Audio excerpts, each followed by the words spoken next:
Welcome to Just Theory. In this episode, we are speaking with Professor Amalia Amaya Navarro, British Academy Global Professor at Edinburgh University, where she works primarily in philosophy of law. We are discussing her current project on law, virtue, and character. We investigate the role of judges in modern legal systems, the importance of practical wisdom, and how training can support virtuous judging. So, without further ado, I present you episode 7 on judicial virtue. Awesome. Welcome, Amalia, to our podcast. We're absolutely delighted to have you. Before we move on to discuss your work, I was wondering if you could tell us a little bit more about your background. So what is it that drew you to academia and why did you stay? Well, since the first year of my law school degree, I decided I wanted to do academics. It's strange because I didn't quite think that was like an option. In the beginning of the law school, I even though, of course, you have professors and my mom is a primary school teacher, so teaching is something that I always loved doing, but I had not thought of the prospects of actually becoming an academic. But then I was happily I encountered a very active department in philosophy of law, and it was like clear, okay, this is what I really want to do research and to learn, which is something that I'm very passionate about. Have you ever been tempted by the practice of law at all? Not at all. Not in the slightest, I have to say. Given that a lot of your work is on practical wisdom and phronesis, I wonder how this fits with yes, purely theoretical ambition. Yes, And I suppose that takes us to the question about your most recent work, really, and your most recent book that you're currently working on, which is on virtue ethics. I was wondering if you could tell us something about why this book, and what's the main thesis, what's the central claim in the book? Yes, no, I'll tell you in a moment, but I want to say something about the practice though. But okay, go on. Totally, because I wasn't tempted by practice. I have a very clear theoretical research orientation, to the point that I didn't even do in the US for the many years I was there. It was typically the case that SJD students will do practice over the summer. And I never even that. So I didn't even have like these summer jobs, which I a little bit regret, because I think it will have been a very nice experience to see the practice from the inside. And I think it will have been helpful for the kind of research I'm doing now. But I suppose that there is only that much one can do. And when I was balancing the law firm or the library over the summer in Cambridge, the library always was there and felt more tempting. But I do enjoy a lot working with people in the practice. I've been teaching to judges over the years, and this is something that I really learn a lot by teaching them. It's extremely interesting. They have a sense of relevance that it's difficult to gain if you are not in practice. So I hope it is interesting for them to theorize a little bit about what they do, but it is definitely interesting for me to teach them. So it will have been interesting as well to know a bit more about the inner workings of law firms or other practical internships that I could have done and didn't at the time, particularly for this book.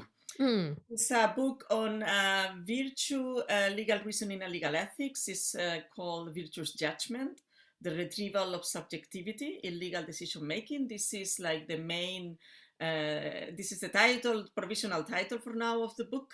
And the main claim is that we should give to virtue an important role in legal reasoning and legal decision making.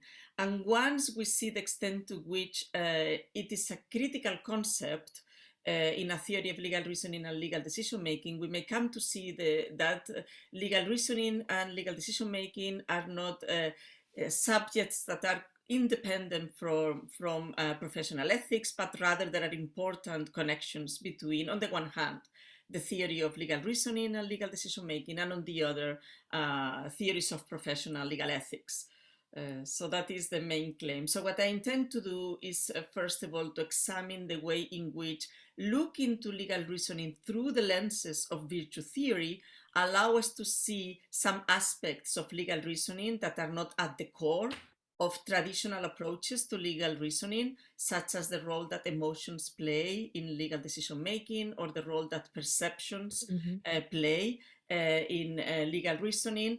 And it also allows us to see that there are important connections between legal reasoning on the one hand and ethics, professional ethics, judicial ethics, for instance, on the other, which are connections that are perhaps not so much theorized if one looks at legal reasoning from the perspective of deontological or consequentialist approaches instead of virtue-based ones. In our podcast, we always aim to make the concepts, difficult philosophical concept, as accessible to an average user, so to say. So I was wondering if you could just tell us a bit more, explain about virtue ethics as such. What virtue is this? How does it differ from neo-Kantian approaches, or how this you said you explained that your approach is neo. Now I have to cut it. You said neo. So once again, I'm just starting over. Okay, so in our podcast, we always aim to define the key terms of art that are being mentioned in the podcast, so our listeners could understand the basic concepts better. So I was wondering if you can tell us more about the concept of virtue ethics. What virtue is this? How does it differ from how the Aristotelian approach differs from the Kantian approach to reason?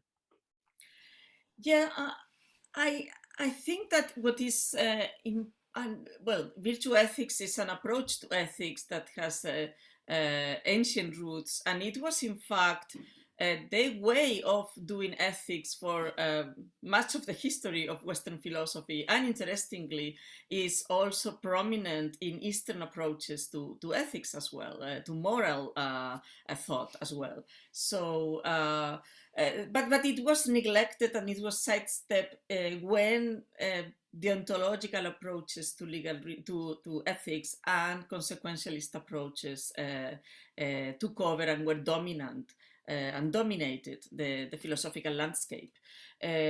So when I am vindicating a turn to virtue alongside with all the very many people who are advocating a turn to virtue in ethics and in other domains, in fact, it is a call for recovering what was once thought to be like the main tradition, the main way of approaching ethical problems. And there are several aspects in which virtue ethics or virtue jurisprudence is different from deontological or consequentialist approaches to normativity. But one that I would like to highlight is the importance that a virtue approach accords to the subject.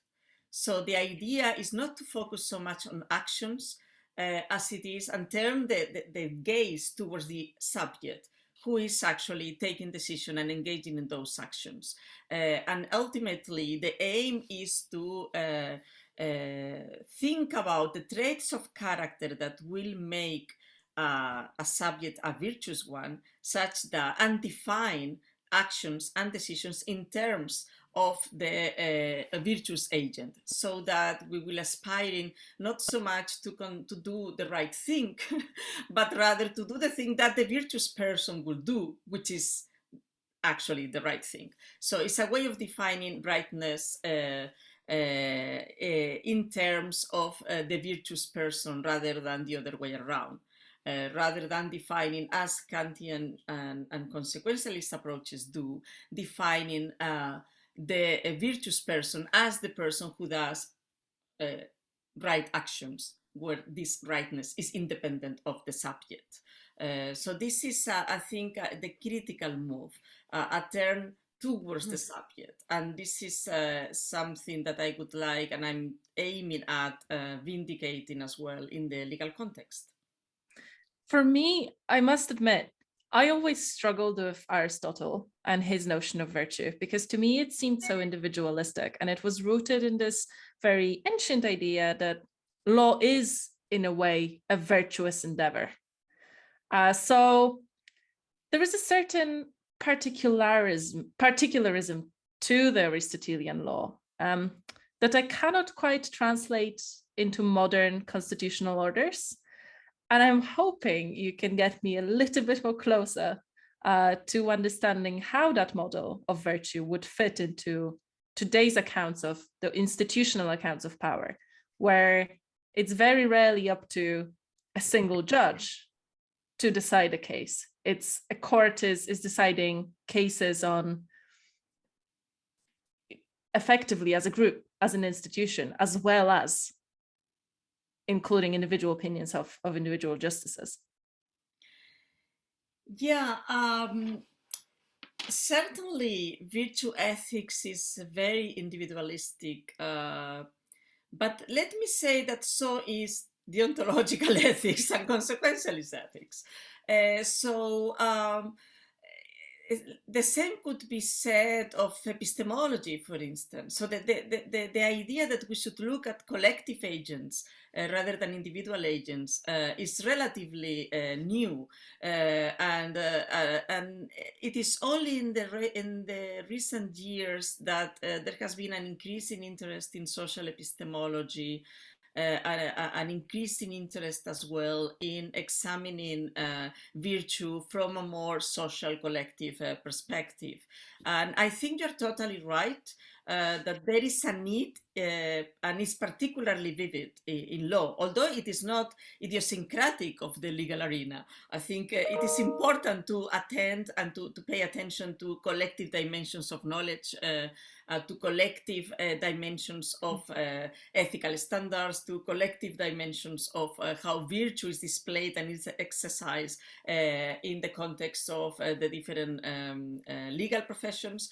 And it is particularly vivid in law because the most important decisions are taken by collective bodies. And you can think, of course, of the Supreme Court, but so constitutional courts, Court of Appeals, but also administrative agencies, parliamentary commissions. So like the most important decisions in law are taken by groups. And in that sense, it is critical that we pay attention to virtue in collective context of legal decision making. I've tried to do that very recently in a paper.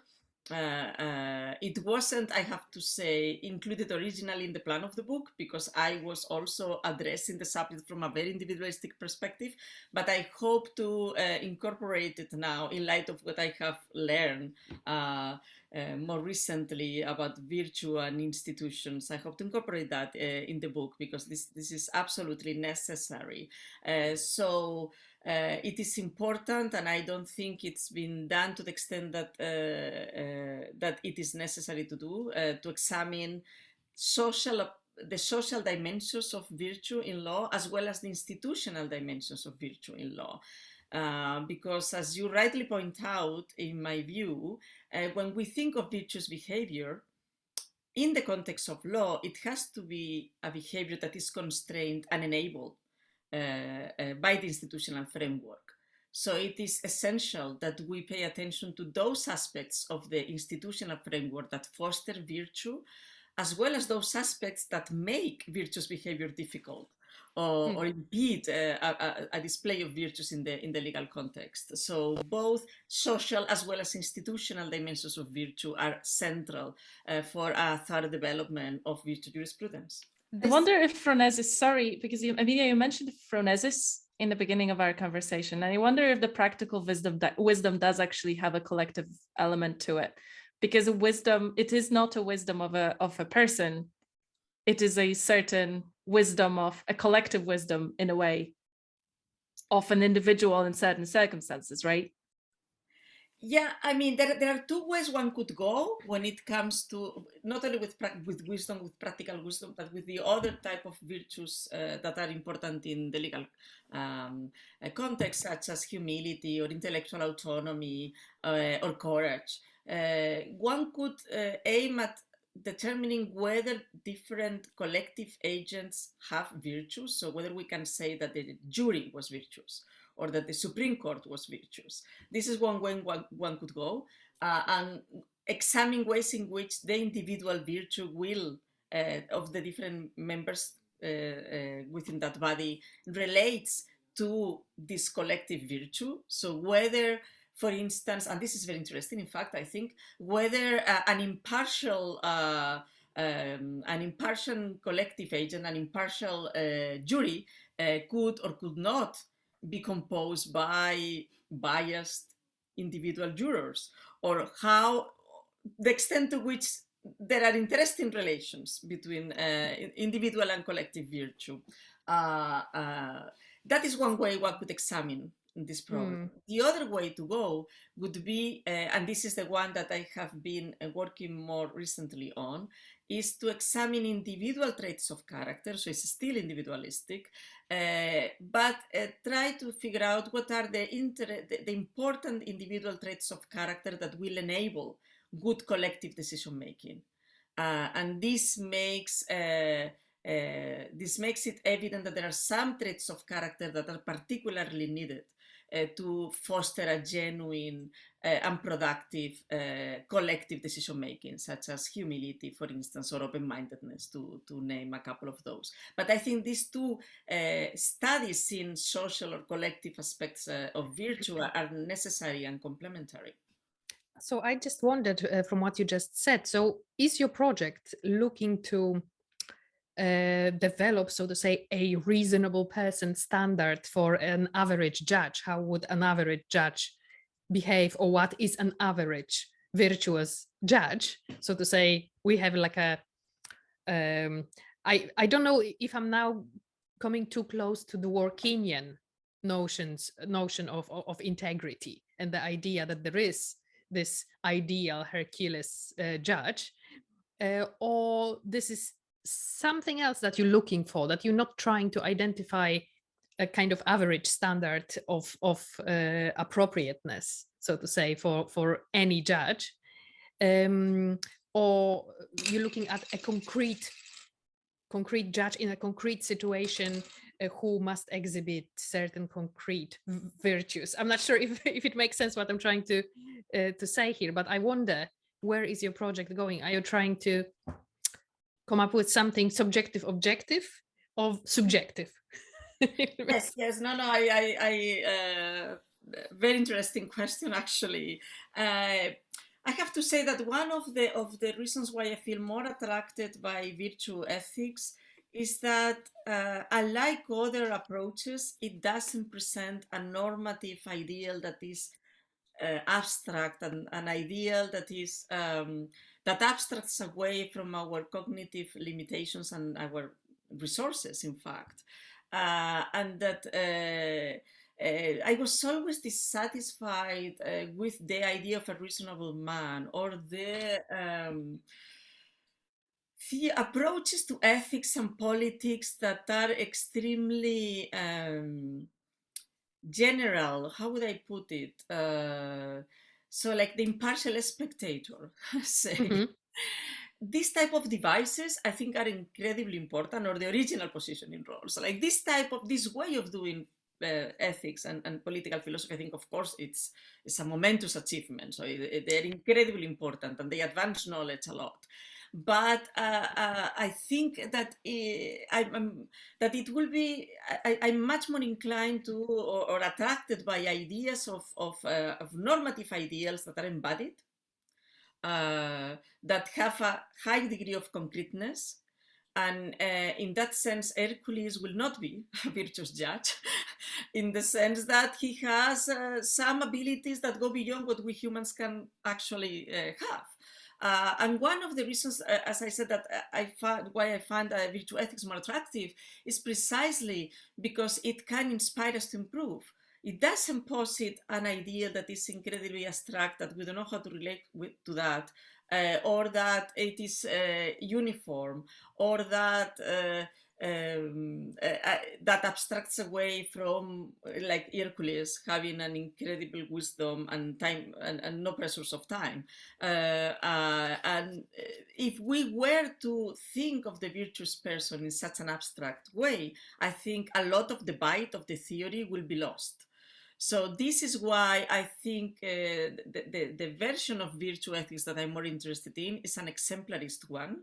So the idea that we can, of course, do a theoretical, engage in a theoretical reflection about the virtues and say some interesting things about the virtues in general, but I would like exemplars of virtue to play an important role in theory development, so that we can see exemplary incarnations of the different theories in judges we admire, in people we admire in the profession. So that will be the type of virtue theory that I feel drawn towards.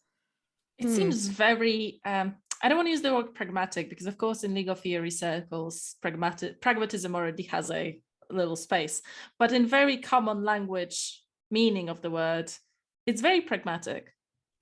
And it seems like, at least what I've been observing, and I don't know if you share my sentiment, but there's been a lot going on with, being very hard on the judiciary.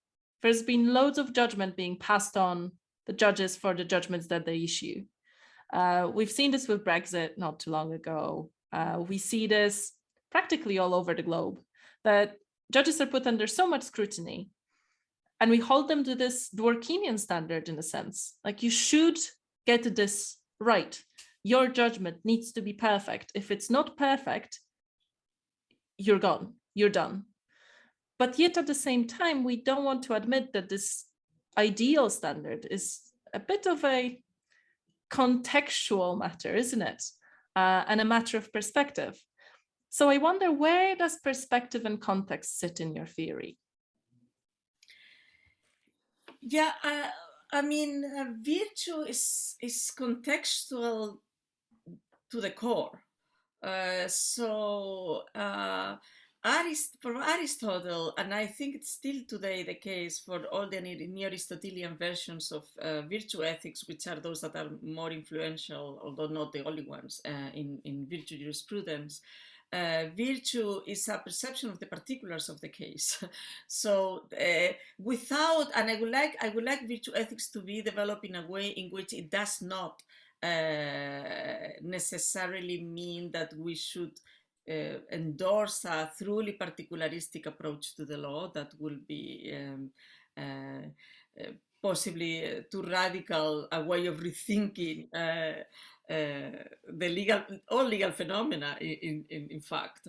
But to sit somewhere in between a generalistic approach and a particularistic one, in which we can actually see the claims of particularity can be taken seriously. So the idea that what the virtuous response is one that has to be fitting to the specific circumstances of the case, is one that lies at the core of a virtue approach to legal reasoning and decision making. And what is the virtuous course of action is going to depend on a number of factors that will vary. So it's absolutely absolutely context dependent in that sense. This is an aspect, the perception aspect is one that I was having some difficulty with, really, because it appears to be the capacity to fine-tune is one of key characteristic of a virtuous judge, as according to your claim.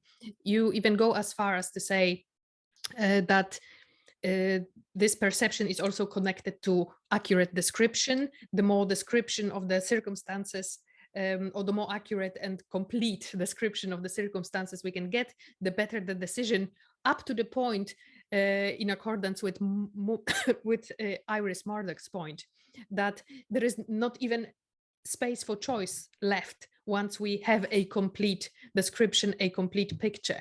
But can we ever have that complete picture? And is a single picture ever right and only correct picture. I'm thinking here again of Wittgenstein duck rabbit example, whereby we've got a puzzle picture which can be described correctly in both ways, as a duck or a rabbit. What we see, both descriptions are right, but they depend on your angle. So I was wondering, how does virtue theory deals with this kind of puzzle situations where both descriptions could be accurate, and could we ever have a complete description that gives us this correct answer? I would like to, and this is an aspect of the theory on which I'm working actually right now, for the purposes of a conference that is about to take place in the Netherlands on disagreement, in fact. And I would like to develop the theory in a way in which it is capable of dealing with disagreement and acknowledging the importance of disagreement. I think if a theory of virtue ethics were committed to the idea of virtue jurisprudence, were committed to the idea of there only being one right picture, one way in which a case could be solved, one right answer, then it will in a way be a poor description of our practices of legal reasoning and legal decision making, in which disagreement is pervasive. So a plausible account of legal reasoning and decision making has to take due notice of the relevance of disagreement and give some tools for managing disagreement and resolving it when it is possible, as satisfactorily as it is one is capable of. And so even though, sorry, you were about to say. I just wanted to say, so then the duck rabbit puzzle will be probably correctly resolved by simply saying this picture can be plausibly seen as a duck or can be plausibly seen as a rabbit. We don't need to choose. It depends which perspective we take. Is that correct? Except that in decision making, yeah, that's in the context, one needs to actually come up with a decision. Which is not to say that any decision can be taken, but it has to be supported by arguments that can be acceptable in the legal context. And the idea and the reason why I was mentioning Iris Murdoch, and I have built on her work and use it a lot. It's a wonderful book. The Sovereignty of the Good is just beautiful, and the idea of perfection is really a beautiful reading. Is to promote in judges, which I think is important, this attitude of ever discovering more, not thinking that you got it right. You might not have got it right. There may be aspects that you are missing. And then an attentive and a loving gaze, as Murdoch says, will able to uncover aspects of the situation that might have remained hidden otherwise. So it is this more regulative idea of aiming at describing better, but this does not involve a commitment to saying that there is, at the end of the day, only, and in every case, only one right way of describing. I think we have to acknowledge that there might be situations in which different perspectives are relevant for describing the case, and in which there might be more than one way in which a case could have been resolved. I like McDowell when he says that if there is a good answer, if there is just one right answer, then the virtuous person should be able to come up with it. But this doesn't mean that there will be one in every single case. Sometimes this is not the case, and this poses a problem even for the virtuous person. What I think will be in those cases characteristic of the virtuous person, unlike the person who is still working towards virtue, to put it in that way, is that they will acknowledge the fact that that this is a difficult case, a case in which there are reasons in support and against different courses of action, and will acknowledge as well the cost involved in the actual decision, and the extent to which some important values might have not prevailed in the particular case. And I think that attitude of acknowledgement of the difficulty of the case and having the appropriate reaction, emotional reaction even, to those difficulties is what will be a mark of expertise, and the ability to resolve it when it can be resolved, instead of those who are still in their way to virtue might be put off by the complexity of the normative issue they are aiming at solving. I'm so fascinated by what you just said, because to me, disagreement in law has been just a little side hobby of mine over the years. When I think the first time I've come across it was Christopher Katz's paper on just disagreement and the discovery of the concept of underdeterminacy. When you think about rule-based reasoning, it just makes sense when you read it. It just makes sense that one right answer in hard cases may not exist. But I wonder, when we think about wisdom, I wonder if the example that you gave of Martha Nussbaum's, was it a map navigator? I was scrolling through my tablet looking for that exact quote, and I think it's the experience. Oh yes, it's the experienced navigator will sense when to follow the rule book and when to leave it aside. The right rule in such matters is simply do it the way the navigator would do it. So I'm just thinking about how the rule-based reasoning interlocks with your theory of virtue, and where do they meet, and how can you reconcile them? Should we seek to reconcile them? Are they not maybe I view them as opposites, but maybe in fact they aren't? Well, it will depend, of course, on which rule-based approach we are talking about and which virtue jurisprudence we are talking about.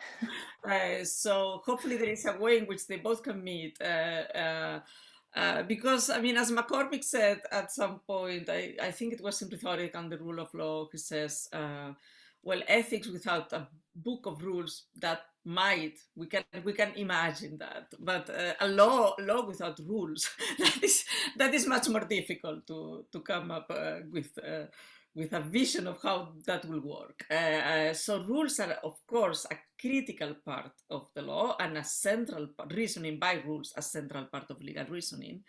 But there is a point, and this is what virtue comes in which rules do not suffice because there are several rules that could be applicable, because situations do not come with labels, and we have to determine whether the rule that is in principle applicable actually regulates the specific case that one is aiming at resolving, because, of course, of all these linguistic phenomena that have been described, vagueness, ambiguity, that have been very well described by legal theories and by philosophers of language, and because there are situations that defeat the difficulties the difficulties and the complexities of the practical matter are such that there might always be exceptions completely unforeseen to no matter how sophisticated the framing of a rule is going to be. And then we need, and this is where I think that it is critical that virtue comes in, we need the right type of contribution from the subject.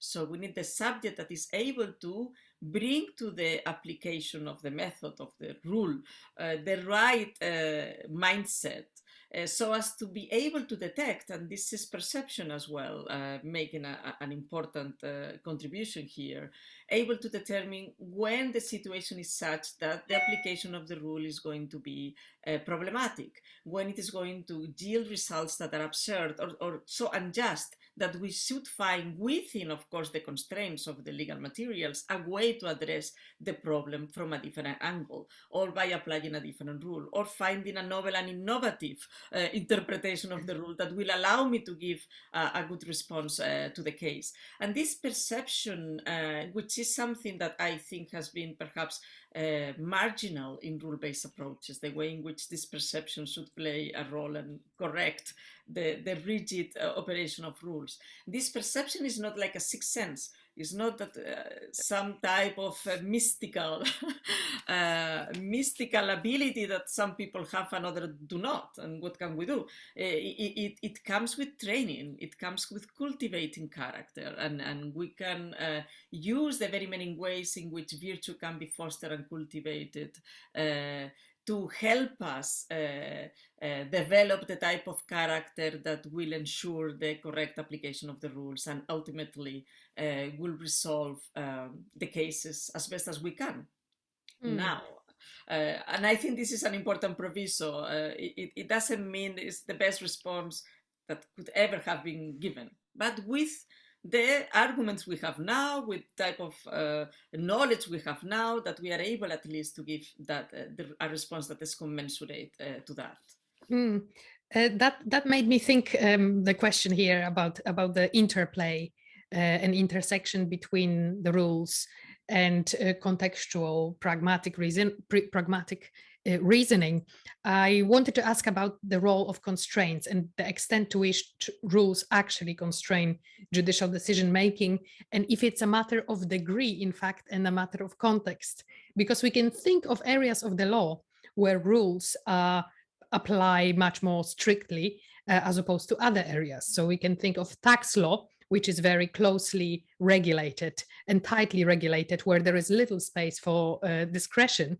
And we can think of end-of-life decisions, for example, here in the UK, where there is no regulatory framework, and within courts' inherent jurisdiction, judges exercise almost unlimited discretion as to how to respond to every single case before them, and whether the decision to withdraw treatment, for example, is right. So it's very much that's a unique jurisdiction, in fact, whereby judges are pretty much not constrained by anything in particular, except for certain broader and related legislation, but there is no end-of-life legislation as such.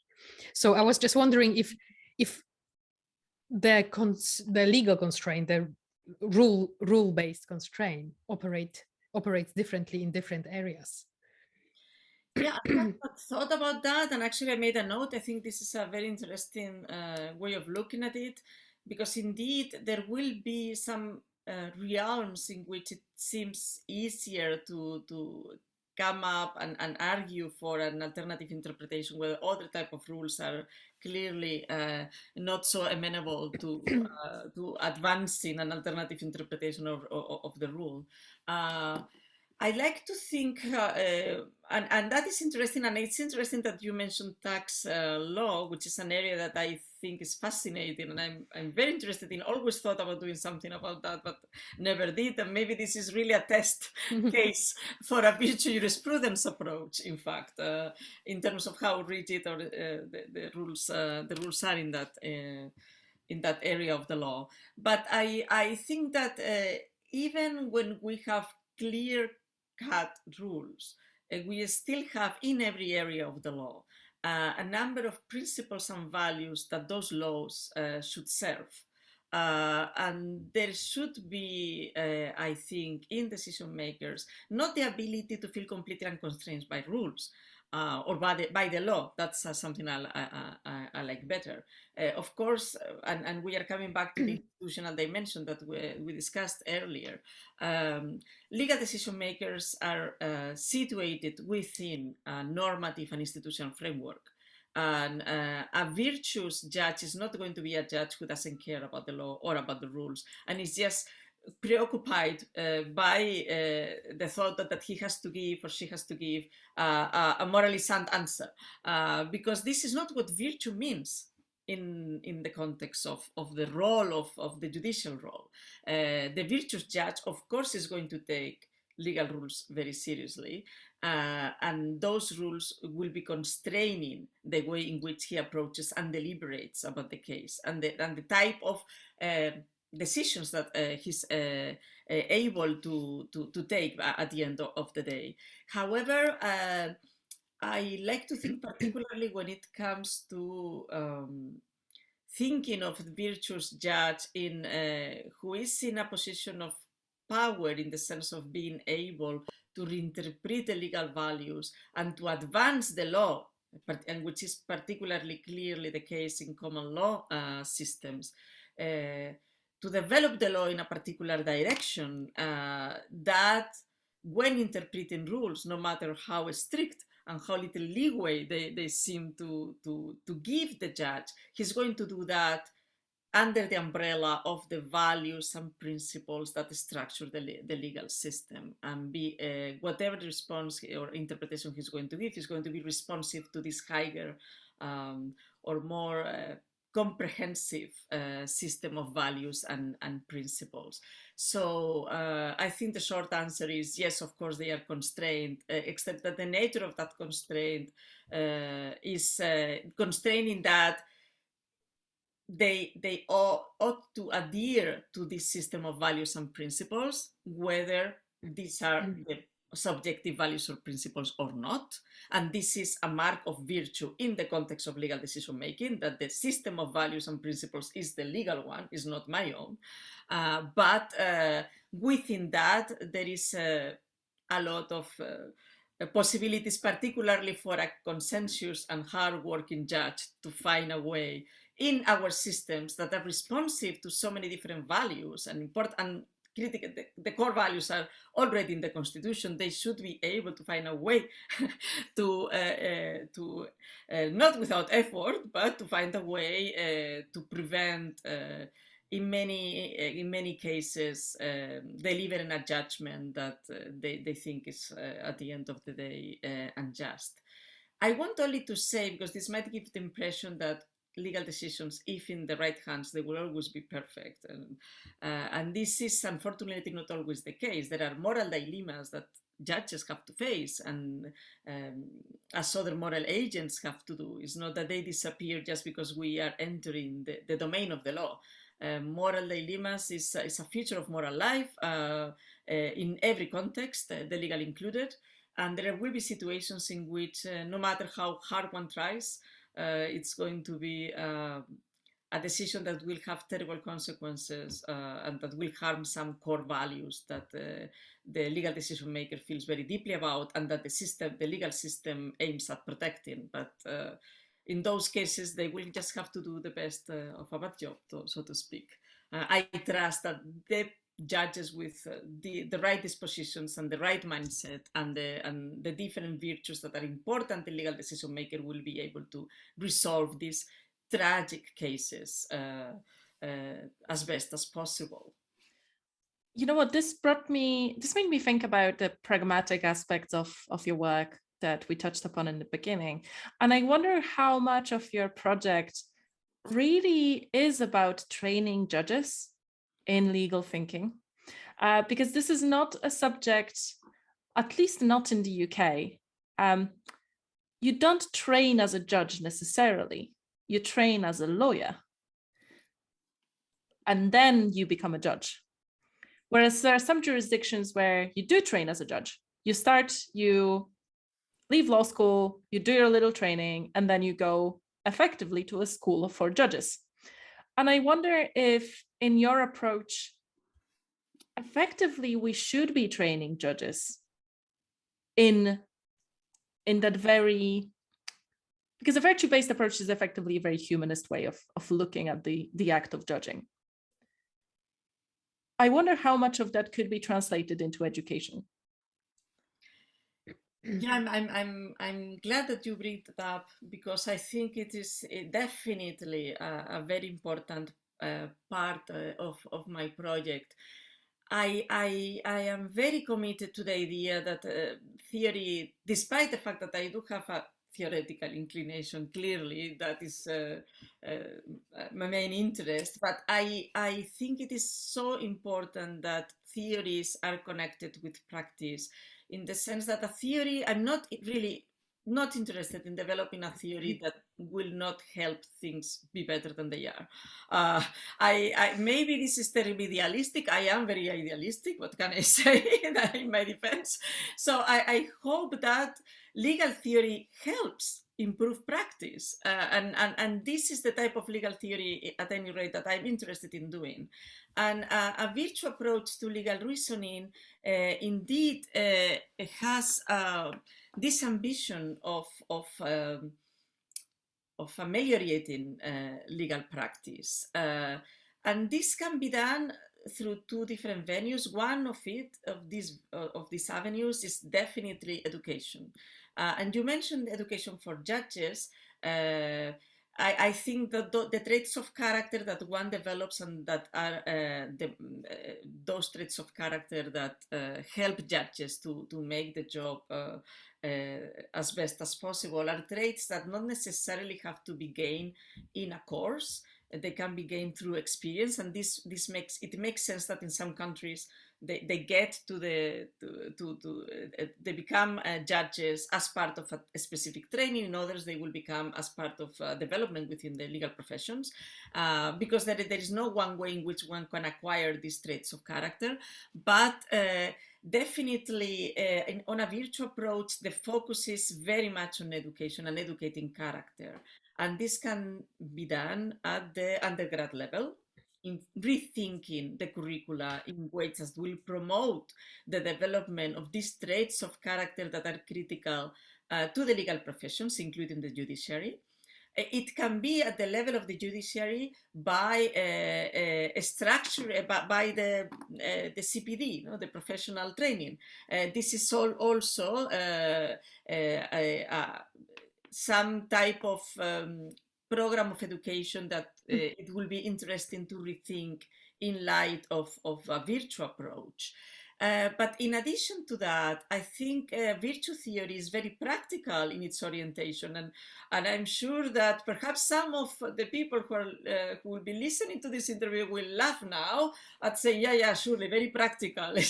Let's all be very good, and then things will be good as well. But it is actually very practical in its orientation. It's not an idealistic picture that wouldn't it be nice if everyone were very virtuous? Not at all. It does result in a set of different suggestions for policy as to how we could restructure the legal professions and how we could devise and redesign the institutional setting, even the space of the courtroom, for instance, in ways in which it will make it easier for the legal professionals, including judges, to decide according to virtue. So it's a complement of educational policy on the one hand, and redesign of educational programs, as well as the institutional design. So I hope I convince you that it is not a rosy picture, but completely undetached and unconnected with reality, but to the contrary, it does have a very practical implication. I would also add to that duo, I would also add the changing of perspectives on the role of judges in the society, because I do feel that we tend to be very idealistic in terms of how we assess the judiciary. There is an element of, as I mentioned before, there is an element of, if you don't make the right decision as meant by a certain party or as meant by a certain group, then you're a bad judge. So, and there is almost no escape to it, because of course, everybody, by the very nature of legal disputes, there is always going to be two sides of a story, and there's always going to be two sides of an argument. So I feel like judges become entrapped in this almost impossible dilemma where every single step that they take is going to be judged, ironically, by everybody else. So I wonder if promoting that virtue approach would alleviate some of that as well, because it would expand on the human nature of the very act of judging. It's human all too human, I suppose, what we're dealing with, really. That is very interesting, because I have not thought of that from that perspective. I have thought of and it is actually a driving a motivation of my work on virtue, of the ways in which it might impact conceptions of the judicial role, in the sense of making them less technical and more responsive to a number of values that go beyond the technical mastery of the law and the methods of application, and therefore making perhaps and hopefully the role of the judge a more inspirational to law students and to those who are thinking of becoming judges, and more complex in thinking that if, in order to be a good judge, you need, of course, to know very well the law, you need to know the methods of interpretation, but you also need to have a very sensitive moral outlook, and you also need to have an eye for the exception, for instance, to the rule. And in general, a good moral and intellectual character. And a spine. All order. So, sorry? And a spine as well. Yes. So a very tall order indeed. So I think it will make, from a virtue perspective, the role of the judge is more complex, more demanding. But I have not thought of the ways in which it might make judges, in that sense, also more human. So in the sense of being not above everyone else, but being someone who is aiming his or her best and to serve society from the position in which they are, to the best of their abilities, and they are not infallible, and they might make mistakes. And this is something that I think the virtue literature is very clear about, how being virtuous is not being infallible, and no matter how virtuous you are, you can make mistakes. Something I have thought, though, which is somehow connected, is that I'm interested in on the idea of ambivalence. And this is a research project I hope to make some progress with that in the near future, which means in a long time from now, because near, I know now, means a lot of time on the road. But well, I'm interested in how specifically a virtuous person will manage not only disagreement, as I said earlier, adequately, but also ambivalence, and perhaps in the sense that it will exploit ambivalence in a productive way. The idea that there might be different phases of the same problem, and that this might create agony, even it might create anxiety, and this is a core feature of the phenomenology of judging, I think, the idea that one is in doubt, and particularly in difficult cases. And I will be indeed very pleased if a virtue approach could help somehow pave the way for a more open acknowledgement of openness and ambiguity and ambivalence in judging. And will make it perhaps even clear to the public that this is a hard, arduous job, and that people are honestly doing the best they can in situations in which oftentimes they do not know straight away what is the right answer, but they have to work their way through what they think is the best response that the law should give to the case, and to the parties, and that they will hopefully be able to acknowledge a bit more the element of doubt and of uncertainty that is also inherent to legal decision making. Wow, that's absolutely fascinating, and we've went through very many interesting questions here. But if I may just ask one more before we bring this interview to conclusion. When you visited Newcastle Law School, I asked you how your current project connects to your previous work on coherence, and I wonder if you gave it any more thought on how to connect your previous work to Amelia the will current. just not go away until you answered us. So I can see that. Yeah, I mean, the connection, which I don't remember whether I mentioned that in Newcastle,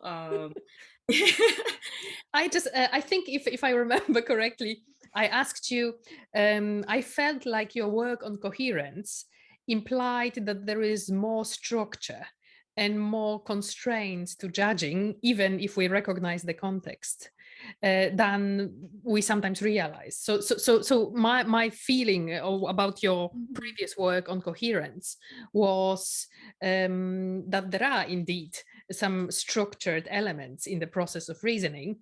And I thought, to what extent those elements could perhaps serve as constraint on virtuous judge, if a virtuous judge is one who recognizes your theory of coherence. In other words.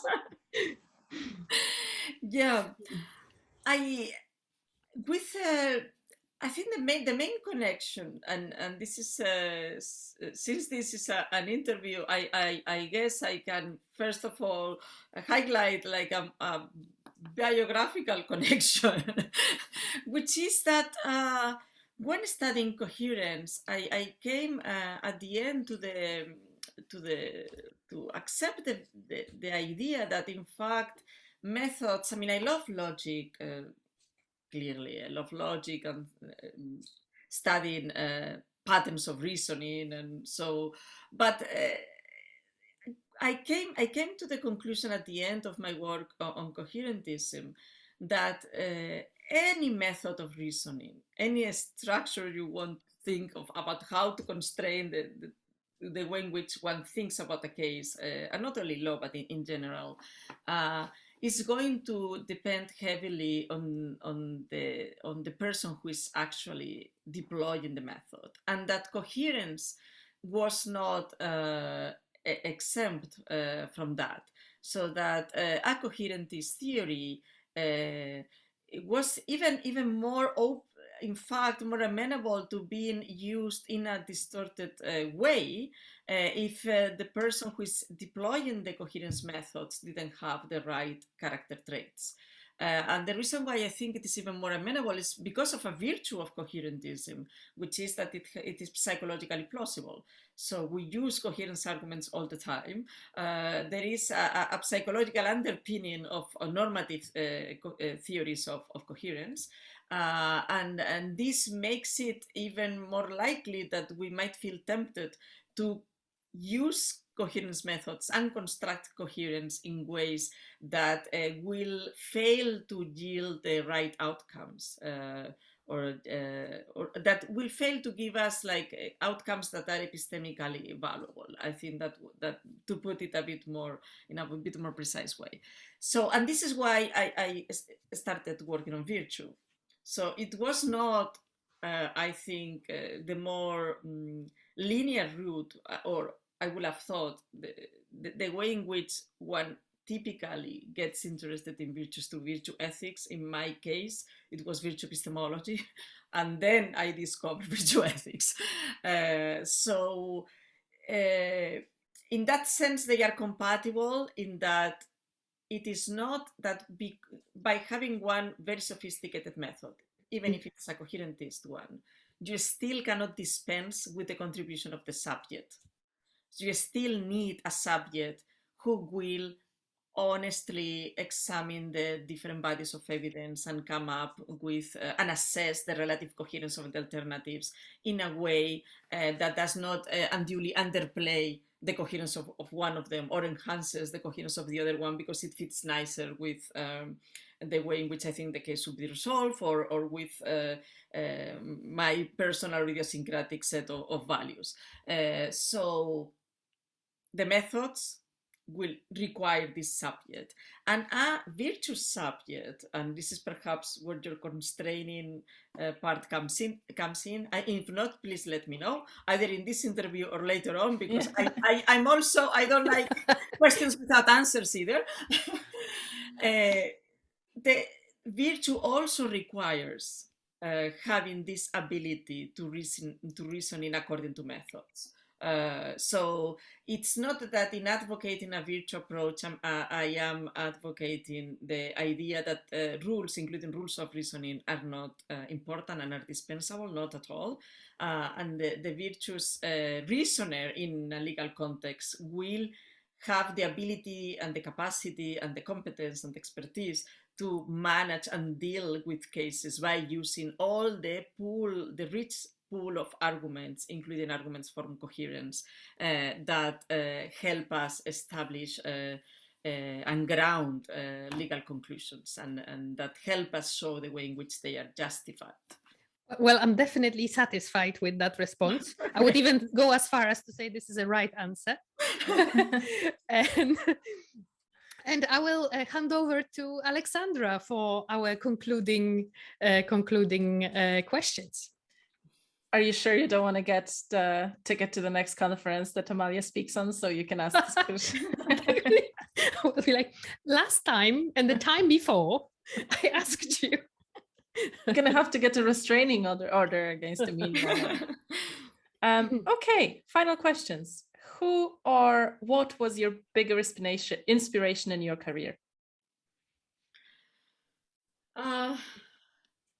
That's difficult, I guess. It's a very difficult question, I think, because I couldn't like name one person who is the major inspiration in my career.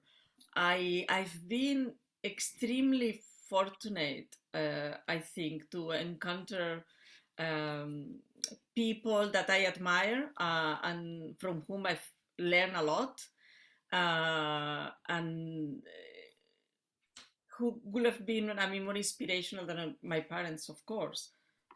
My parents, I mean, from my mom, I mean, she was, as I said, a primary school teacher. She's a primary school teacher, and then the love for teaching I learned from her, and this is what I do now.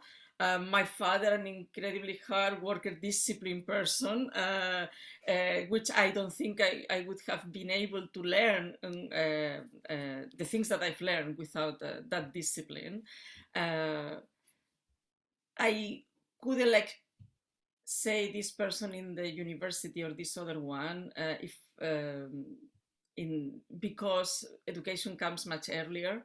And school is critical. Primary school and secondary school are critical, and I really owe a lot of the interest I have and the way in which I look at particularly social problems to, believe it or not, a primary school teacher and a high school teacher, Salud Hernandez, my high school teacher, and Ana Jimenez, my primary school teacher, both history teachers. They have had an incredible impact on the type of problems that I'm interested about and the perspective. Really a momentous influence. So I don't think it's only a matter of your mentors, which of course to a large extent it is, but it comes with an influence that is much earlier in life. So I've been really fortunate to have very important role models throughout my education. And at the university level, of course, my supervisors, Manuela Atienza was essential ever since first year of law school, Frederick Schauer and graduate studies, of course. That is, and then something that I think perhaps when one thinks of who might have influenced you, one thinks in terms of supervisors, which is of course the case. But as I said before getting to university, there are people who are critical in the way in which you frame problems and the kind of things that interest you, and afterwards as well. And Larry Laudan colleague of mine for some years was so important I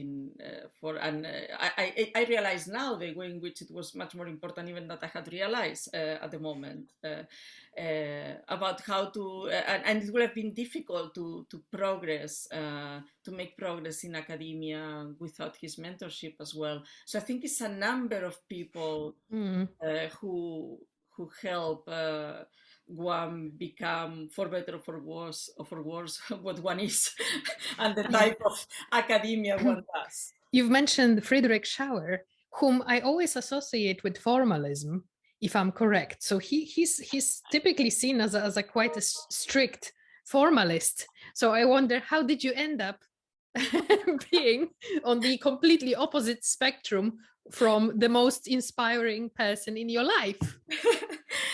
Well, indeed, we did disagree about almost everything, I think, but he was an incredibly respectful supervisor, and I think it was a good thing that we had conflicting intuitions oftentimes. This is a good motivation to try to refine your arguments and be persuasive and convincing, which of course I never persuade him, but I think it was good that actually in that sense we look at the law from a different perspective or had different ideas. So it turned out to be, I think, a good thing. And from that, what do you wish you could tell your graduate student self? Change a supervisor. No, not at all. No, my three supervisors in Italy, I had Manuela Tienza and Massimo Latorre, and both were incredibly supportive and caring supervisors. Manuela Tienza, of course, he was my mentor also as an undergrad, and Massimo I met already at graduate studies, but they were both extremely supportive, and Friedrich Schauer was a blessing in the US, so not to change supervisor. But what would I, to my graduate, to my own self, okay, I suppose to be more calm about what, I mean, not more calm, because I wasn't really worried. I was living on a scholarship, and then you all know how it is, and I probably, some of the people who will listen to this as well, it's you have a scholarship for a year or 2 years, and then you don't know what's going to happen after 2 years, but then things work out. So I think to worry a little bit less about that, although I wasn't that worried about that. I think eventually something will happen and things will work out, and they did. So, but something that I think I didn't realize the extent to which it is the case that one has less control over processes that one thinks one has. And a bit of a more relaxed attitude towards thinking, that towards planning, in the sense that, as I said, I wasn't concerned about not having a scholarship or some means of living, because I thought, well, of all these applications, something will come up. So, and I got used somehow to plan only a few months in advance, because you don't know what's coming next. But I thought at the moment that things will depend much more on what I did or didn't do, and of course it does to a very large extent. But there is a component of lightness of being, if you wish. I wish I had more lightness. And it's unbearable.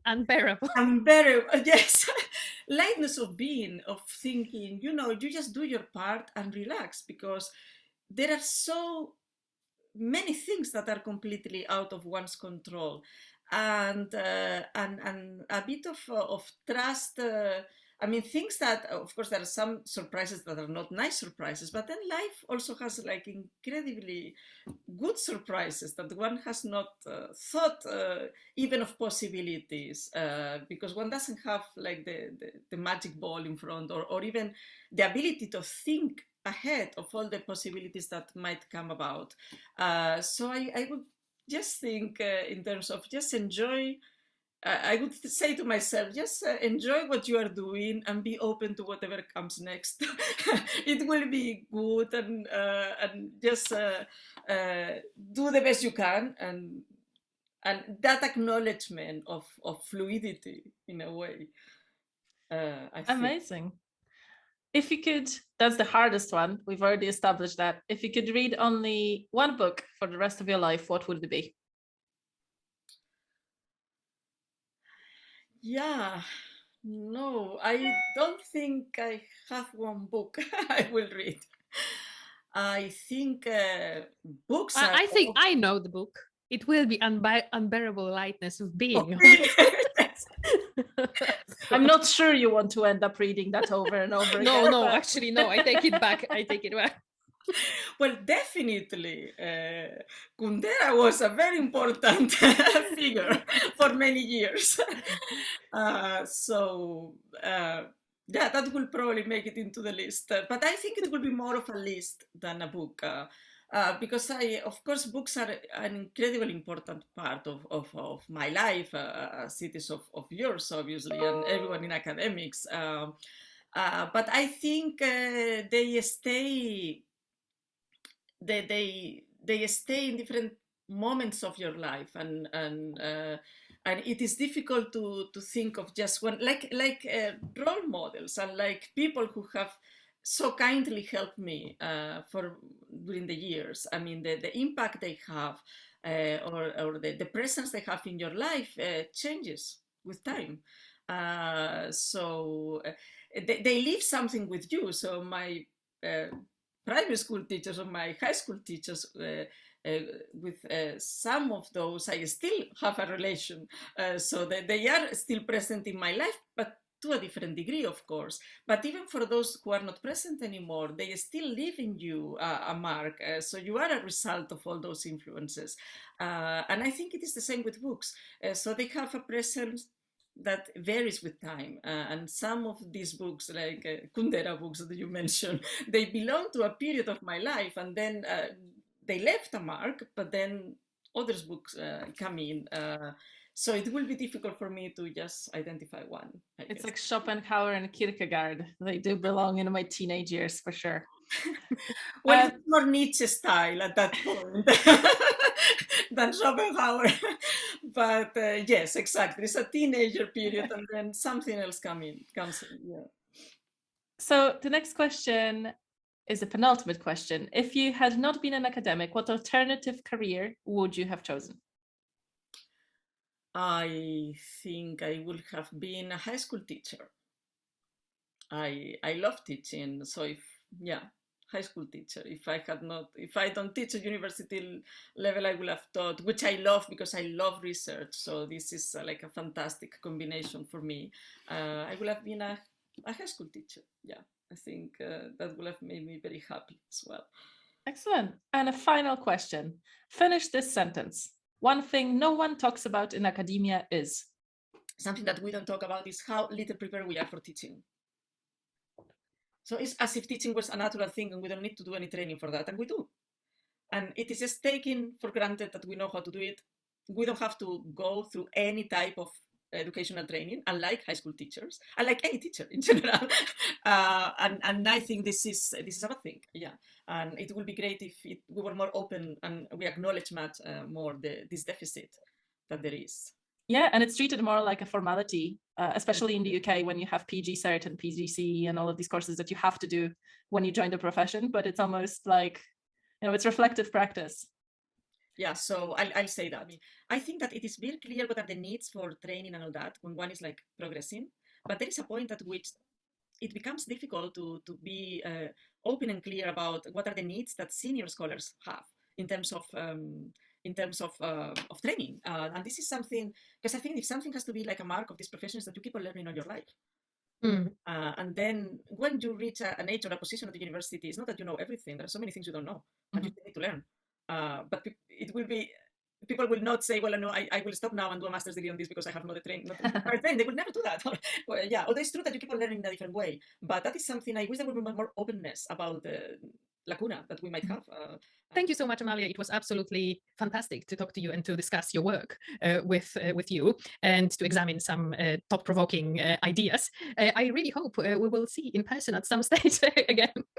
Thank you so much for virtually joining the podcast. Thank you so much for inviting me and for this opportunity to discuss my work. I've enjoyed it very much, so I'm very grateful for this. Thanks a lot. Thank you very much. Thank you. Hi, it's Alexandra here. Thank you for listening. We hope you enjoyed this episode. If you like our project, have any questions, or would like to recommend a guest or a topic, drop us a line on just.theory.project@gmail.com. This season was made possible with the generous funding of Newcastle University. If you like, you can buy us a coffee. Your support will enable us to continue our work. Just Theory, changing the face of legal theory.